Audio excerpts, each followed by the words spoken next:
If you've been staying up to date with the latest Final Cut Pro news, you've probably heard about magnetic mask. This is a very useful effect and I've been using it creatively in some ways in my project. I just want to show you a few ways you can also use this, and this is in combination with dynamic titles. If you don't have this, you probably need to update your Final Cut Pro. So yeah, let's try a few things here. I'm just going to trim my video, so I just need this part and this part. Then I duplicate and mute this. Then here I'm going to apply the magnetic mask. Going to select the subject, get this, and then I can analyze. The masking of the subject is complete. I had to fast forward because apparently if I'm recording and I try the magnetic mask, then it's super slow. But anyways, we have this now, then I can click done. So let's try some of these dynamic titles. Let's try this bumper here. So I'm going to have the bumper at the top and I'm going to have it at the bottom. Now for the one at the top, I'm going to remove the background. So I can come here and let's try to make the background transparent.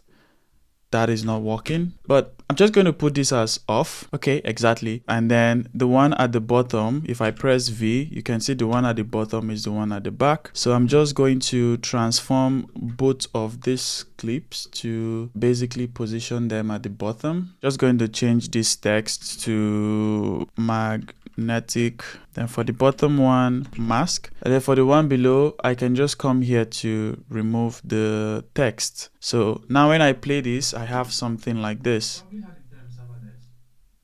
I think the effect would show more nicely if the clip has a beginning. Okay, so we have something like this, and then the background comes like this. I can also choose to add maybe a fade in so it looks more smooth. I'm just going to use this quick effect here. I'm going to use a wipe from bottom and I'm going to keep this as none.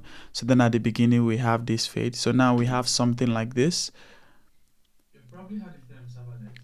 Yeah.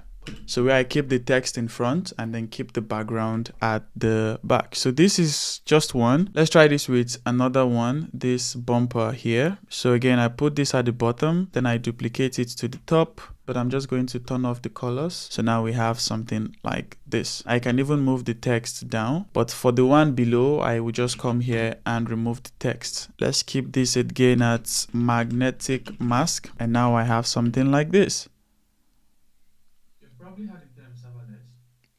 And at this point here, it goes like this. So let's look at one more. I feel like this one is also interesting. So I'm going to put this here. So once again, we already have something like this, but the text is behind. But let's say I want to put the text in front to create that nice effect. So here, try to turn off the background colors. And now I have something like this. And I'm going to make the text white. And then once again, we have something like this. So it's just this nice effect where you put the background at the back and you put the text in front. And depending on what you're trying to do, this can be very useful. Or for example, this is not something I would do because it doesn't really look nice. But I think when we did this bumper and this bumper, it looked a bit nice. So yeah, I'll share more ways that I'm using Final Cut Pro in my day-to-day video projects. But I hope this gives you a foundation of some of the interesting things you can do with this effect.